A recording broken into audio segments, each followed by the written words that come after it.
Digital signal has two states, 0 volt or 5 volt, or any other voltage reference.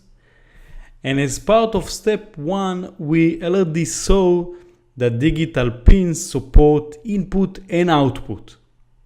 In addition, as part of this step, step 2, part A, we already used analog pins as input.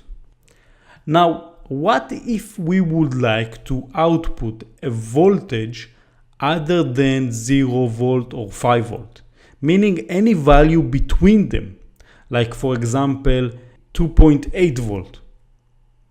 Well, we can't do it directly in Arduino unless we will use some external digital to analog converter, something that is called DAC.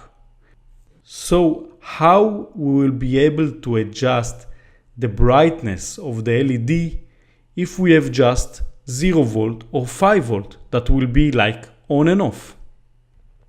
I'm very optimistic guy, so don't worry. The good news is that we can get very close to generating analog output value by using a method that is called PWM, pulse width modulation, while using a function called analog write. Now let's start with understanding what is PWM.